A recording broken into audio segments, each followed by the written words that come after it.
Hello and welcome to another new series, 2 in 1 week.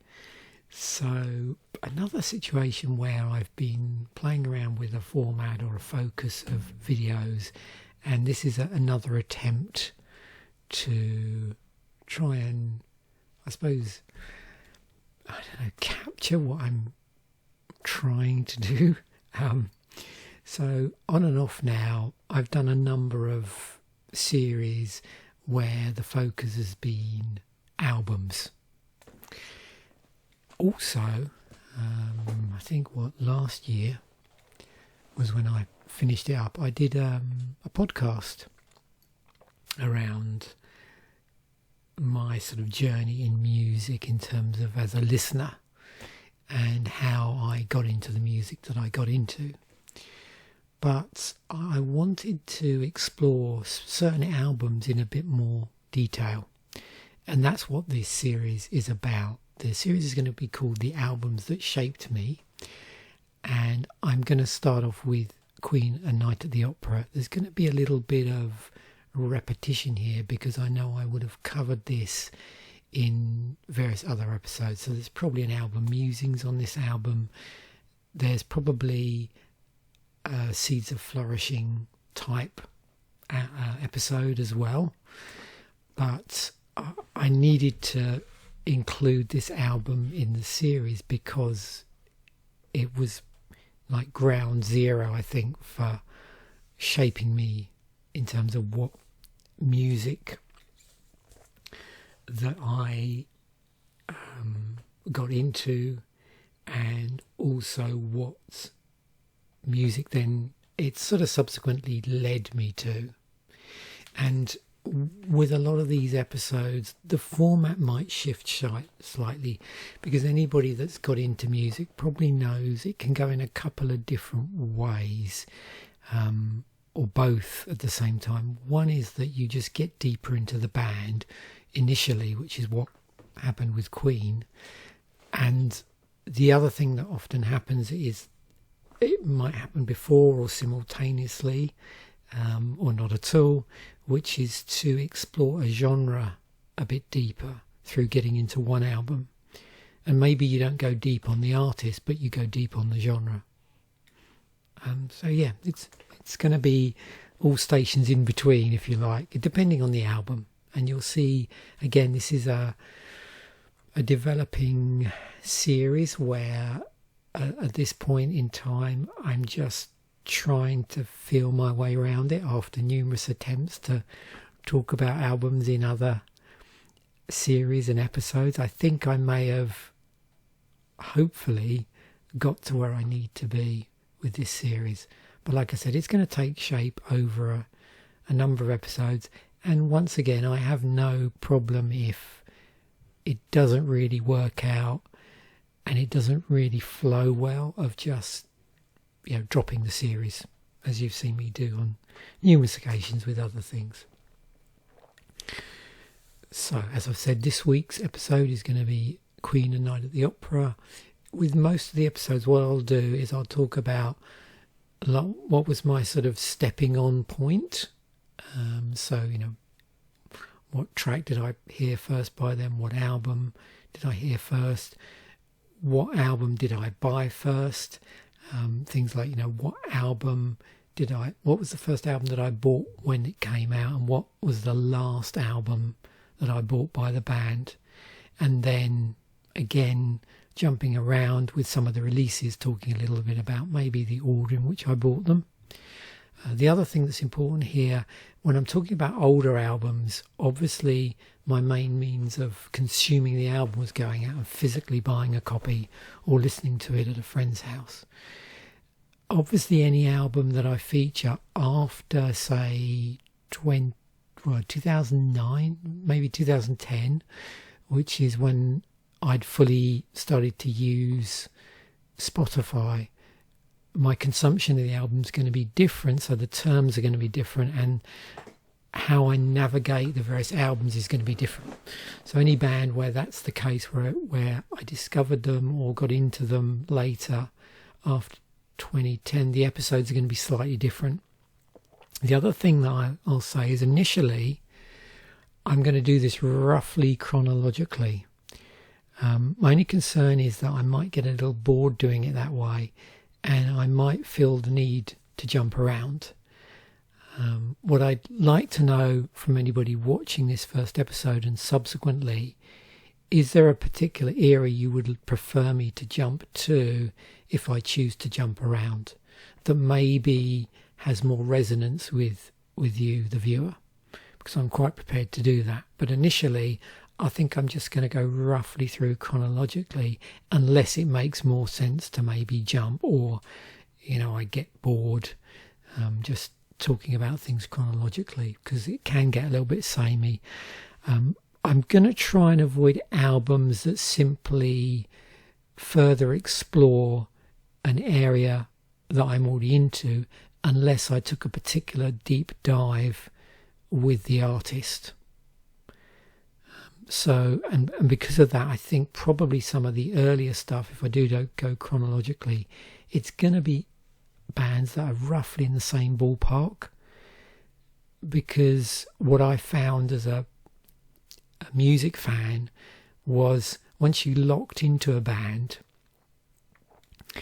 you did tend to really explore their material, because you had limited funds, I suppose, and you didn't want to risk, your pocket money or your hard-earned cash, however you attained it, through maybe taking risks, unless you were really sure. And if you already liked a band, in some ways it was less risky. You may, get a bad album, but I think often, if you've listened to a lot of the band already, you might be quite forgiving sometimes. So I'm going to start off, like I said, with Queen, Night at the Opera. But there's a couple of other things I want to talk about before I get to the album. One is, as I was going through this and thinking about how much I sort of absorbed Queen albums and went out and just, pretty much bought everything when I first got into them as quickly as I could, I was minded of this book. And if you haven't read it, and particularly if you're a metal fan, but I think if you're a fan generally, there's a lot of stuff that will resonate you to do with buying albums. And the particular bit in the book, I did have this book I owned the book, and then I was trying to get rid of a lot of stuff. And once I'd read it through once, I think I read it a second time, and that was sufficient for me, really. And that's not to say it doesn't, you don't want to read it multiple times. I just had other things that I wanted to read. But the description in the first chapter about him, the author, which is, what's his name? Seb? Is it Seb Hunter? Hold on a moment. Let's go back to the cover. A lot of, Seb Hunter. That's it. So, lots of interesting quotes here. Yeah, so the first chapter sort of starts off with him talking about AC/DC, and it's if you can get it from the library and you only read one chapter, this is the one that really pulled me into the book. And so it's sort of describing that obsession with a band that you get, and all the amusing things that surrounded that when he was playing. Was it For Those About to Rock on Christmas Day, I suppose. So, and the fact that he's sort of 10 years old and doesn't quite get exactly what some of the song titles mean. But anyway, I've digressed. But yeah, it did remind me as I was thinking through, not that similar family events happen necessarily, but it did just remind me of that initial obsession you get with a band. So probably the first time I heard Queen would have been the track Killer Queen, either on the radio, or I think I've mentioned probably on Top of the Pops as well. And I think the moment I heard them, it definitely piqued my interest. There was another band around that time that also had a dynamism to them, which I really liked, and that was Sparks, the track This Town Ain't Big Enough for the Both of Us. So I was definitely getting sucked into that very sort of pomp, like pomp rock sound, that sort of art pop, power pop, glam rock, whatever you want to think about it at the time. But the track Killer Queen definitely piqued my interest, and obviously, over time I'd keep an ear open for when Queen were going to be on Top of the Pops or they would release a single. But at that point, this would have been like 74, so I would have been actually not, rather interestingly, around about the same age, I suppose, as here, of Seb Hunter, somewhere around that age. So that's actually interesting as well, although I didn't start buying albums in 74. That was a little bit later, which I'll come on to in a moment.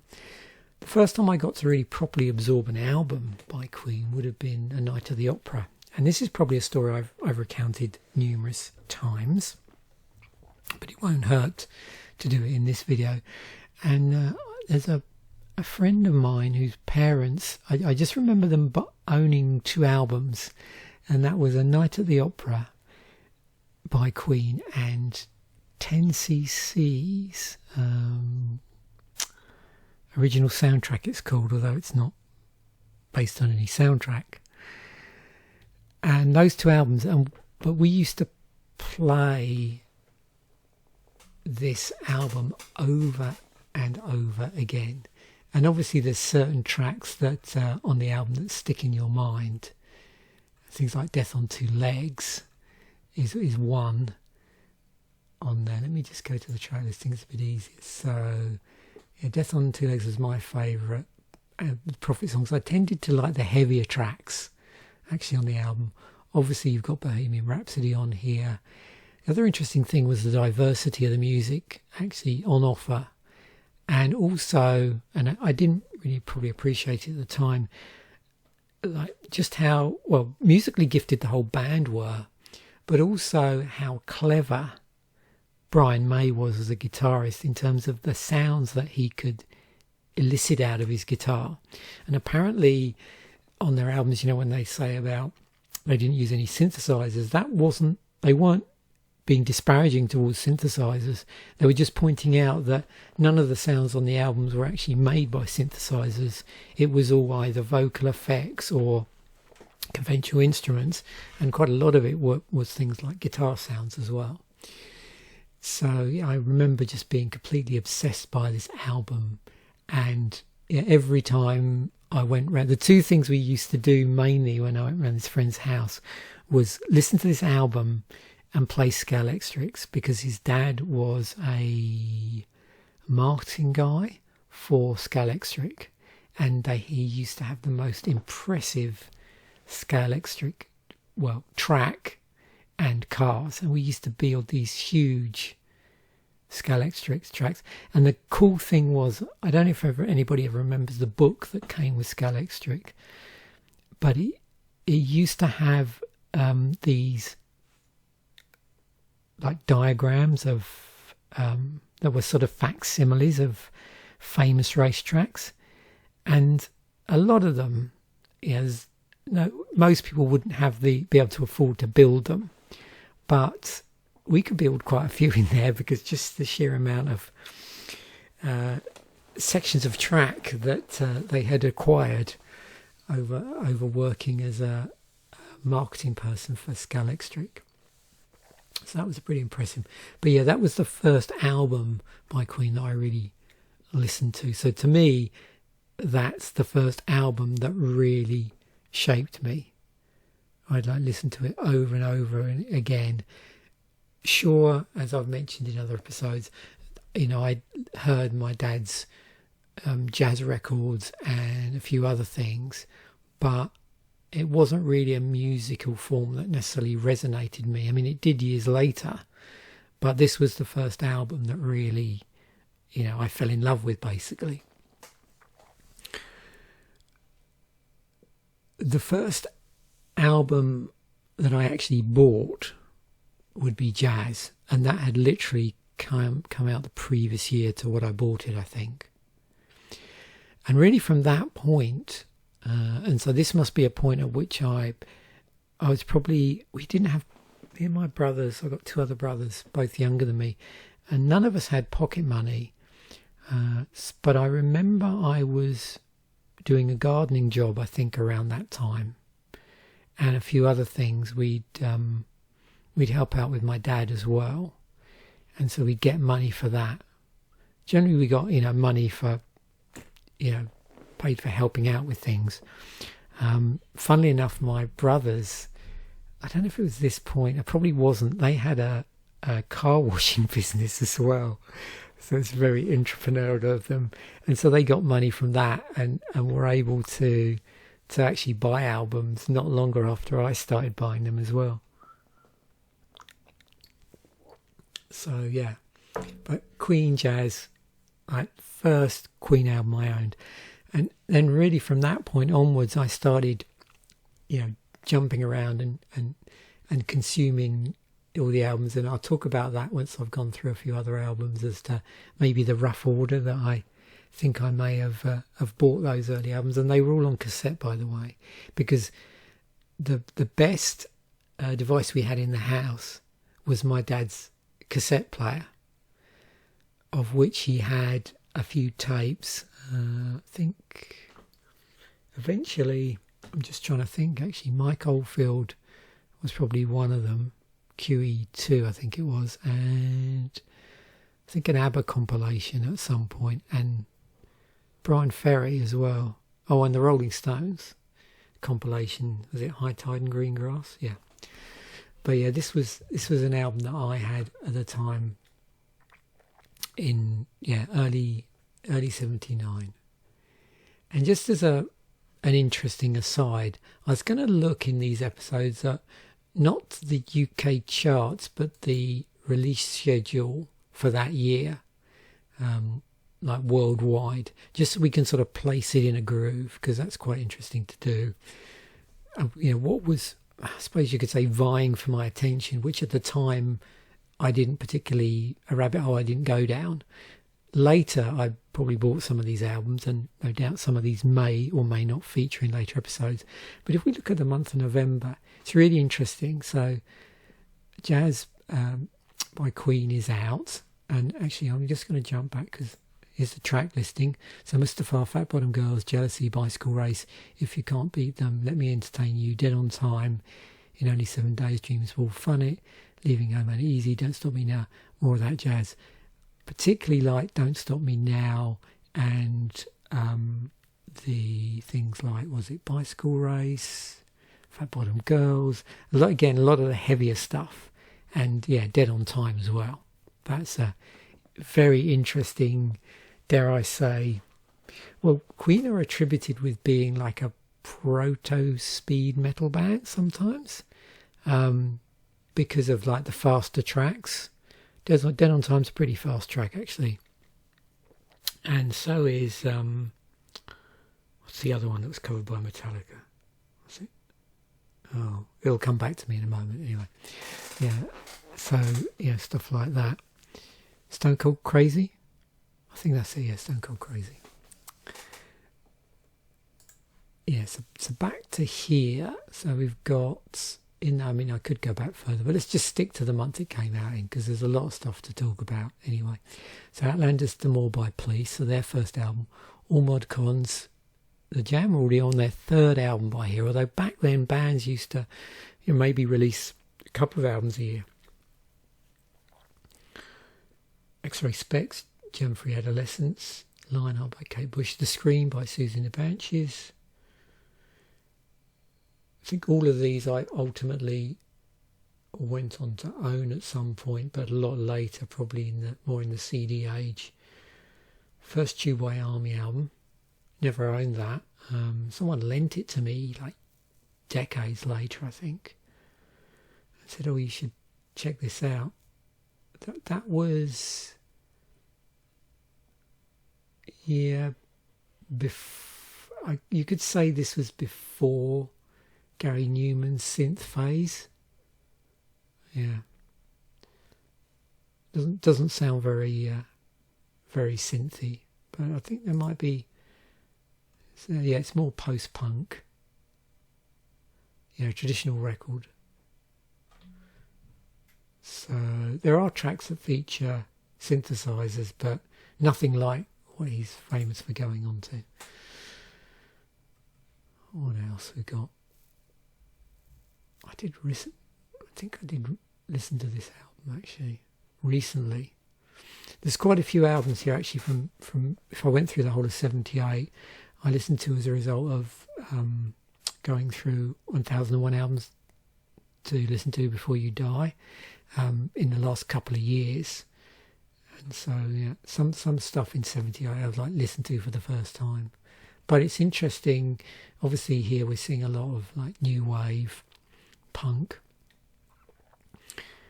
And there's a Mike Oldfield album, Incantations. 4th studio album. Anyway, so the first album I actually bought by Queen when it came out was Live Killers, 1979.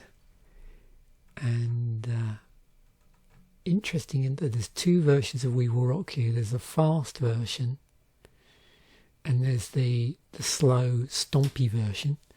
It's got Let Me Entertain You, Death on Two Legs, Killer Queen, Bicycle Race, I'm in Love with My Car, Get Down, Make Love, You're My Best Friend, Now I'm Here, Dreamer's Ball, Love of My Life, 39, Keep Yourself Alive, Don't Stop Me Now, Spread Your Wings, Brighton Rock, Bohemian Rhapsody, Tie Your Mother Down, She Heart Attack, We Will Rock You, We Are the Champions, God Save the Queen. Interestingly, it's got overdubs here, which is pretty cool because it's interesting they flagged that up. I did find the album incredibly raw compared to other live albums that I listened to after the fact. It was, I would say,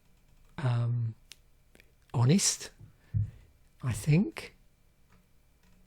In terms of what you expect a live album to be. It's interesting. The album received negative reviews from critics on release, but I think it's pretty good documentation of the time. Obviously, it jumps all round different gigs. It's not all from the same gig, and it came in a rather nice gatefold sleeve, and it was just everywhere. All over record stores. It made a really good, they had I think a really good promo package that went with it in terms of posters and other things, so it always looked really impressive. And I remember when I used to walk past a local record store sometimes after school, if I caught the bus from up in town, and walking by and seeing this when it came out in the window and literally buying it within about a week. So let's have a look here. What have we got? So this is the month that it came out, June. Mirrors by Blue Oyster Cult. So, Survivors by Samson. I didn't really get into them until about their 3rd or 4th album. Well, I think the album before Bruce left. So I'm trying to remember what that's got. It's got Riding with the Angels on it, but I can't remember the name of the track. It's gone for the moment. First Nacco album, Candy O. What's that? The second Cars album. I remember hearing the Cars on the radio a lot, and I really liked them. And it's interesting. Their power pop, although it comes from a different place, you can see how there are, people that might be into Queen might also appreciate the Cars at the time. Was that second studio? Yeah, by Dire Straits. And of course, Unknown Pleasures by Joy Division, which, I went on to get into a lot later. It probably wasn't until, I don't know, probably not till I got into New Order, actually. I went back. I was aware of the band, and I remember when they released Love Will Tear Us Apart after Ian Curtis died. I can remember that being on the radio a lot. But yeah, something I got into a lot later. So there wasn't really anything here that was really vying for my attention, because I was just so obsessed with Queen at the time. But there were other bands that I, if they came on the radio, I'd make a point of listening to. Interestingly enough, in July we've got Highway to Hell by AC/DC, and I'm definitely going to do an episode on AC/DC because that'll be interesting. The last Queen album I bought was Innuendo, pretty much when it came out. So sadly, this would have been around the time when Freddie Mercury died. It literally came out, just before his death, I think.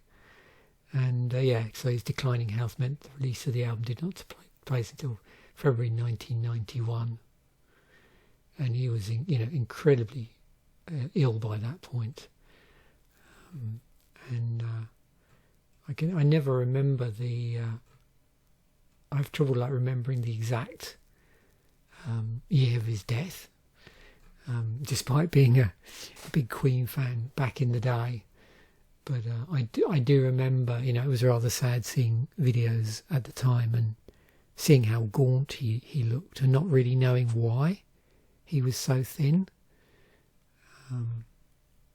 So if we look at that period when it came out, so 91 January. It's funny, when I look here, we've got Soulside Journey by Darkthrone, so that's their debut album back when they were still a death metal band, I suppose. And by 91 my musical preferences had really broadened, but I was still had an ear for Queen, and was definitely really interested by Innuendo. I was trying to think if it's the first time they've actually had, they've had musicians, I think, play on albums before, but there was a guitar part on there, actually, that wasn't played by Brian May. Was it? Yeah. It's a flamenco interlude played by Steve Howe on there, which I didn't realise at the time. So just looking around that time period, what else would I have been? Oh yeah, this album. Yeah, so my tastes had both got heavier, a lot heavier by 91, and they got heavier by about 81, but also got broader into. I was listening to a lot of electronic music as well. One of which was 808 State.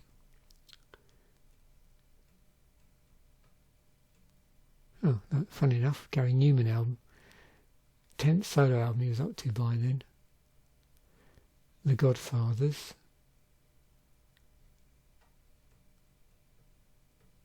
Oh, Gothic. I hadn't really got into Paradise Lost quite yet, but I definitely had this. So the two albums that I bought at the same time as that Queen album, right around there, was The Human Factor by Metal Church and Lean Into It by Mr. Big. So yeah, that was the stuff that I was sort of buying at that point, but it wasn't because of being listened. Well, I suppose there's a causal link between Queen and that band, but it wasn't as a direct result of buying the Queen. It was just those were parallel, musical preferences I had built up through all my, appreciation of Queen. Also, this album, Joyride by Roxette. I think I did own the first three albums. I've got a lot of albums on cassette. I'm sadly one of these people, like a lot of people of a certain age, who've ended up buying albums on multiple formats, and I just opted to leave my cassettes behind when I left the UK. So just going back to their discography, and just I don't know, really drill down a little bit. So I'd mentioned that, I'd been listening to A Night at the Opera, mainly at a friend's house. And then the first album I bought by them was jazz. And then what happened was I did that, classic thing you do, which is why I brought the Hellbent for Leather book up, which is this sort of obsession fueled infilling, I think it is, if there's a term for it. So I did exactly that. So all of my money that I got through, like I said, working either from helping my dad out or gardening, I ploughed into buying cassettes by Queen. So I'm not sure the exact order that it went here, but I've got a feeling it was jazz. And then I sort of I looked through and tried to find, I think, the earliest album at that point I could buy on cassette, and it was probably Sheer Heart Attack. And then I sort of worked my way chronologically through and then jumped back. Now, what then happened was someone I was really friendly with, who I'll come back to in a moment, different friend from the friend that I initially got into Queen with, another big Queen fan actually, started playing me Queen 2 because I didn't have access to the album at that point, particularly Ogre Battle. And I would say pretty much, and it's not really changed, I don't think, that this is my favourite album by Queen. So this, again, if you're not a Queen fan or not familiar with this album, 6 tracks: Procession, Father to Son, White Queen, Someday One Day, and The Loser in the End. This is great. This B-side, you've got Ogre Battle, The Ferry Fellas Masterstroke, Nevermore, pretty much all run into one another. You've got the March of the Black Queen, Funny How Love Is, Seven Seas of Rye. On the album, I think it calls this side the white side, this side the black side. This is definitely the heavier tracks. Yeah, I think, yeah. I'm just looking through here because some of this stuff is, you got Funny How Love Is, but yeah, I would say this is the side I was more drawn to, particularly these 3 tracks here and Ogre Battle. And I can remember, I'm surprised we didn't wear his copy out, playing Ogre Battle over and over again and being fascinated by that reverse guitar part at the start. That was pretty cool. So yeah, that was a real high point, I think. And something that's just great is, and I've said this numerous times, and there was an episode I think I did on like listening to albums with friends, and I'm really lucky in that my wife is a big music fan. In fact, everybody in the house here is a big music fan. But it's really, really lucky in that respect. And so we can sit down, and at the moment we're sort of going through the 1001 albums to listen to before you die. And we're currently going through 1980, so we've been listening to First Killing Joke album, British Steel by Judas Priest, and all sorts of other really cool albums that came out in 1980. Yeah, so definitely was jumping around a lot on this album, listening to it. Let me just go back here. There we go. So what happened actually, and I don't know if anybody had the same experience, I find, and I don't know whether it's because of the multi-tracking, these 2 albums here always sounded a little bit muffled, and I could never put my finger on it. And I thought it was the cassettes. So for Queen 2, I actually bought this on vinyl, and I bought Queen on vinyl as well. And they did sound, better. So the well-worn cassette tapes was making them sound slightly worse. But definitely there was a muffliness to the production. in these earlier albums. Not so much the first album, I don't think. I think the circumstances surrounding that were slightly different how they recorded it. But I've often wondered whether it was just the actual recording tapes, like the multi-track, just wearing out from all of the overdubbing that was going on at the time. I mean, obviously it reached a real pinnacle around A Night at the Opera with Bohemian Rhapsody. So yeah, once I'd consumed all of this retrospectively, and then, as I said, bought Live Killers, which was the one that I bought when it came out. Really, as albums came out, I bought them, but I'd skipped over a few actually, and then got them after the fact. So The Game, when it came out, for some reason I skipped over Flash Gordon and bought that a couple of years later. Hot Space, The Works, waited a bit before I bought that, although I think I pretty much listened to all of it on a jukebox at a local pub when they used to have stuff on CD by then. So that would have been, which I think when CDs first appeared on jukebox is probably the mid to late 80s. A Kind of Magic I didn't actually buy until I watched the film Highlander and realised that it was pretty much a soundtrack that wasn't a soundtrack. So yeah, that drew me back into the band. Skipped over The Miracle and didn't really listen to that until the Spotify era actually, and then bought Innuendo when it came out. Listened to Made in Heaven after the fact on Spotify. So yeah, really I had a pretty much, a run through deeply being into the band until about here, and then sort of lost interest a bit. By this point, I think I was buying more of their VHS cassettes, like their live stuff, things like that. The other thing as well I did want to mention is not just the albums that have shaped me in terms of the music I listen to, but definitely Queen and particularly Brian May had a big impact in me wanting to play guitar.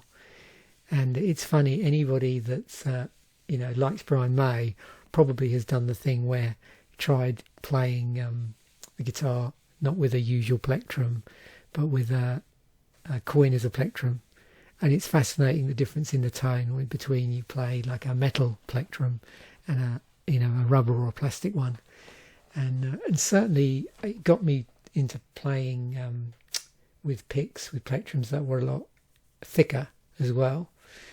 But yeah, I always think about that. And the other thing it got me really interested in is echo. Like he's famous for setting up this sort of multi-echo sound where he does it's often done live as well. And so that really influenced me, and I was really fascinated by how he got that sound. Now, in terms of the stuff that I then went on to listen to, it's interesting. I don't know if anybody finds the same thing. The stuff that I went on to listen to wasn't necessarily because of the music that Queen produced, although over time there were bands I listened to in a similar style. To me, nobody else sounded like Queen anyway.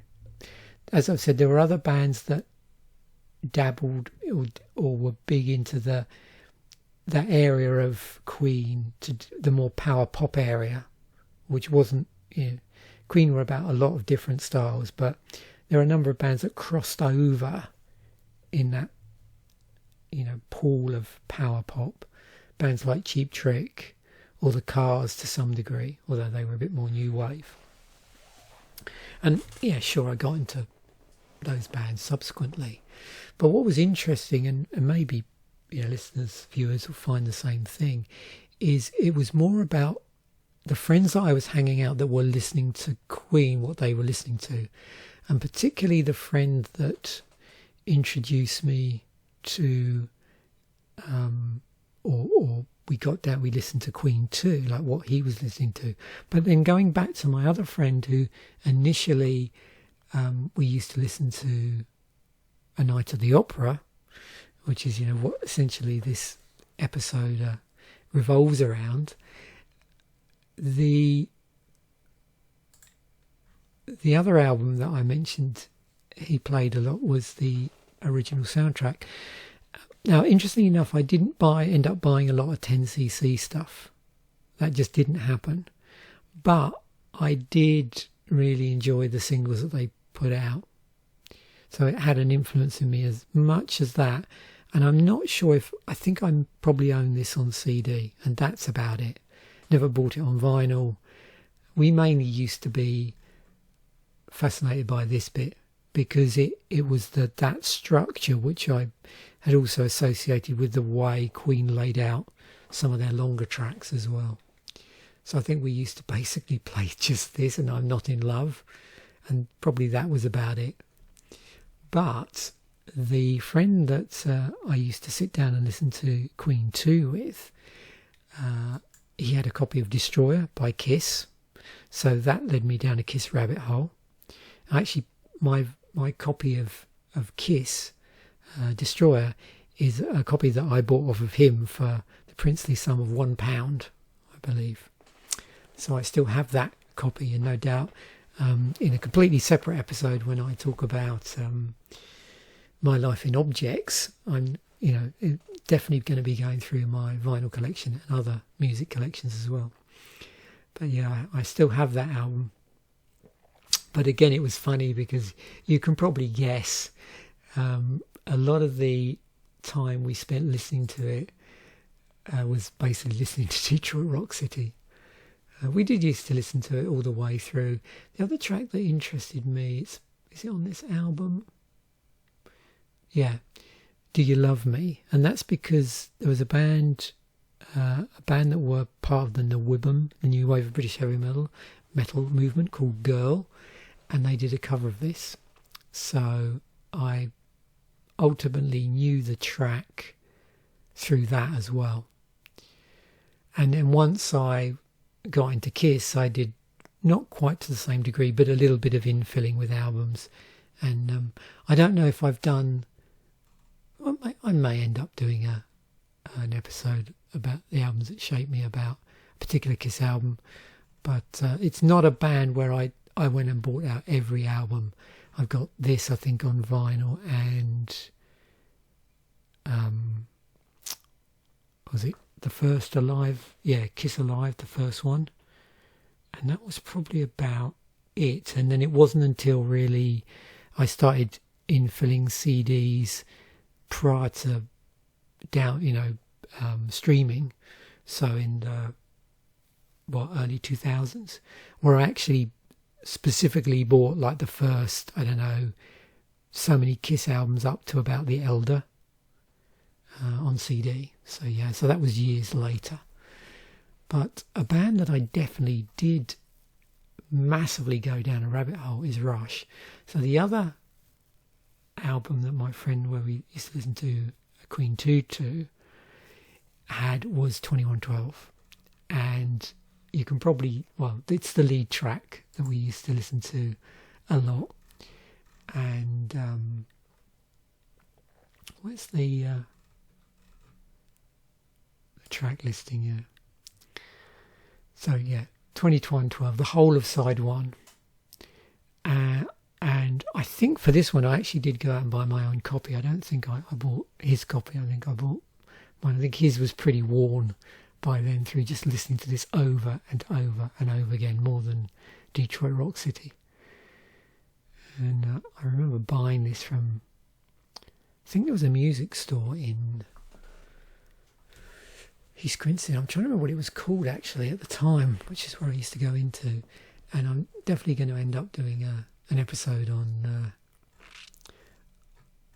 Rush, but at the moment I will just mention this album because that's the link really. I think I was trying to think what's the link between Queen and some of the heavier stuff that I got into, between listening to Queen and really getting into the new wave of British heavy metal, and obviously the Friday Rock Show, and it would definitely be Rush. I think Rush is the missing link for me between the two, because with this I again went out and got a ton of stuff on vinyl and infilled. So what I'm going to do in these episodes, in finishing off, I just want to talk a little bit about music discovery, because I think it's interesting to compare and contrast my own musical journey with what happens if I tried music discovery now. So as you know, and I've mentioned this in numerous episodes, I have a couple of programs which allow me to do some degree of music discovery. So I actually ran my LastFM one on Queen and got this. And no surprise, you can see when you tend to do the LastFM one, what happens is what bubbles to the surface often is a lot of the solo material. Because clearly people in their collection must have, stuff by solo artists as well. And yeah, I actually did end up going out and buying the first Roger Taylor solo album, and I think the second one when it came out. I've got a Brian May, that EP he did with Eddie Van Halen. What was it called? Starfleet Project. Yeah, well, Eddie Van Halen I think plays on a jam track on the second side, on side 2. And I'll include this in the description. I'll include a link, obviously, to Queen if you actually really need it. I'll include a link to the other non-Queen albums that I've mentioned, and also this information and this information. So this is another thing that I've been working with, which uses Spotify. It doesn't do album lookups, but it does band lookups. I explained one time, I'll go through the code for this, but basically what it's doing is it's using the Spotify API to suggest 20 bands that are similar to another artist, and then for those 20 bands suggesting a further 20 bands. It collates all the data, lists like all the bands that come up at least once in the listing, and then works out how many times each of those bands come up, and then organises them in order and does a sort of really rough and ready Pareto analysis. So you can see here, if you do this is interesting list you end up with, and this is just a 20 and 20 by 20, so it's well, too deep search, I suppose. Interesting ELO came up as well there, but bit of a different list than what you see here. I mean, ultimately probably you turn up all of these. This is I don't know if they're using some form of taxonomic distance type calculation to do this, but obviously the closer the number is to 1, the closer it is into similar artists. Not surprisingly for this, the top album in LastFM is Greatest Hits by Queen. Obviously I'm not grabbing albums here, but that gives you some idea. There's 10cc there. But a lot of 70s bands. So I thought it'd be interesting also at the close of the episode to, let me just bring that up, to do this. So what I need to do is bring up, so I've got so many windows open in the background, this. Okay, let me try this. So I'd mentioned in yesterday's episode to do with tech questions about trying this out. So I'm going to just slightly tweak that, because let me try the first one and we'll compare and contrast the two. Actually, no, I'll do this first. I've recently been listening to the musical artist Queen. The reason why I say it like that is because it hasn't happened in this one, but I had some weird results where when I used the term artist, it thought I meant painter. Yeah, so since then I've been a bit cautious. So the musical artist Queen. Can you tell me their most popular album? Then can you create a table that lists, I'm only going to do 5 bands because this could take as long as the episode so far. We don't want that.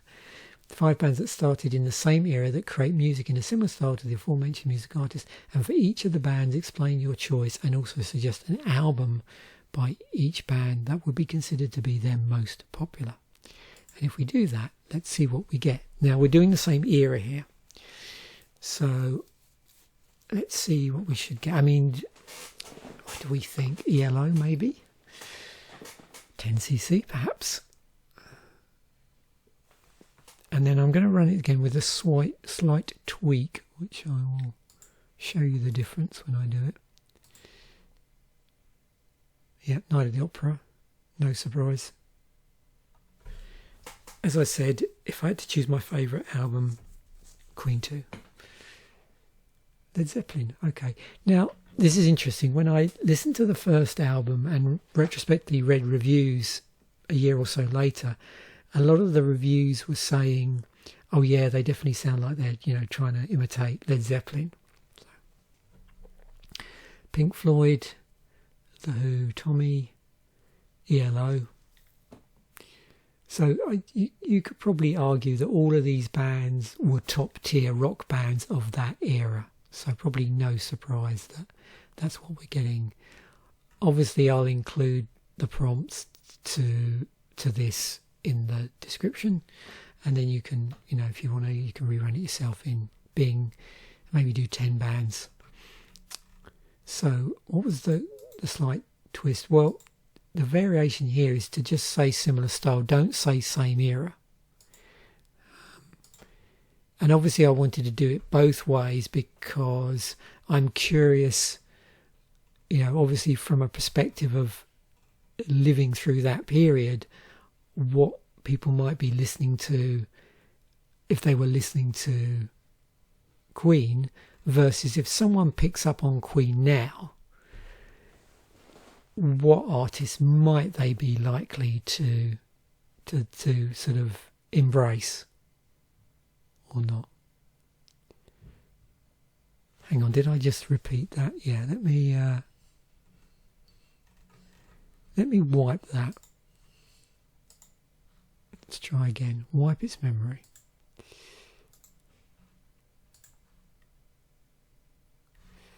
So this doesn't mention about the era. I'm just making sure that I've got the right one here.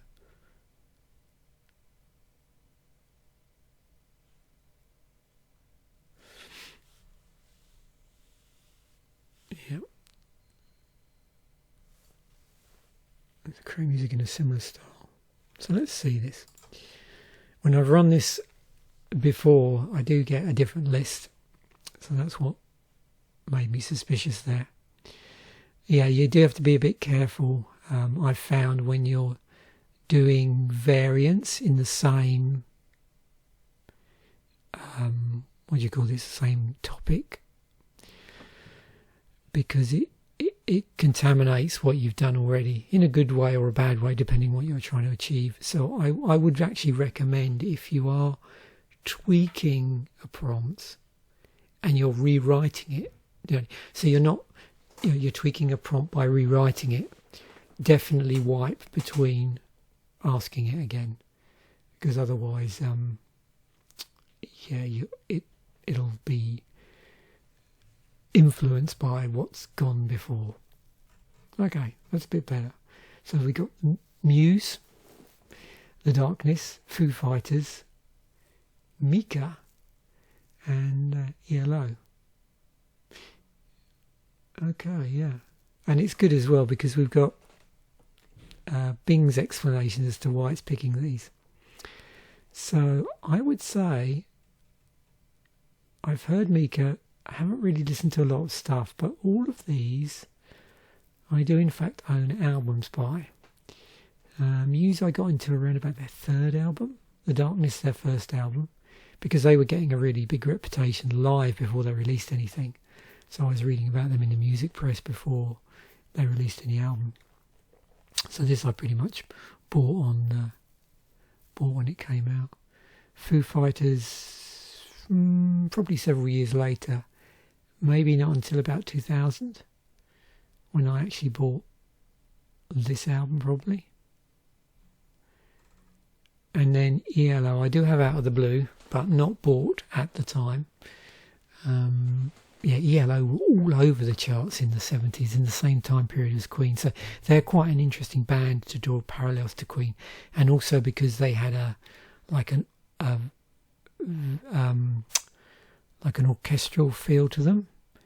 And yeah, I can definitely see anybody, like unlike me, that had a limited amount of funds to spend on bands, and so was basically just focusing on buying Queen albums through the end of the 70s, would possibly go out and buy ELO at the time. So, and interestingly, they crop up on both lists as well.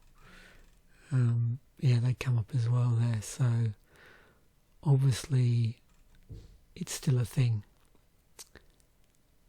Oh look, there you go, see? Popular album is greatest hits. So slightly different variation as well, and it's going to flip-flop backwards and forwards just because of the nature of the temperature of the particular thing I'm choosing. So again, you can experiment with these, with the different conversation styles, and also with asking the same questions again and again between wipes. And like I said, this is something I think I'm going to feature every week with the bands. There won't be such a big explanation about this particular prompt, but I think it's going to be a useful tool for me to reflect on, okay, if I was a fan now, what might, I discovered Queen, what other bands might I already know, or might have, I might then want to listen to if I wasn't in fact listening to them already, or vice versa. Like if I did that same question for one of the bands that came up, like Muse, would it suggest Queen or would it suggest someone more contemporaneous? And again, one of the reasons why I want to include prompts in the description is these are interesting things to try out in music discovery. Is if you get a recommendation in one direction, do you get it in the other? So thanks once again for watching. Hopefully you've enjoyed this episode as much as I have enjoyed making it and talking endlessly about music. And it's going to give me a good opportunity to talk more about music. If there is a particular era in music, a decade or whatever, you would like me to skip to or focus on, then please, comment accordingly, and I will obviously bear that in mind. But I think for the first few episodes, just to establish a sort of baseline for my own musical taste, I may well have to go through some of this stuff chronological. So it's quite possible next week we might be talking about 2112, but we'll see. Bye for now, and I will catch you in the next episode.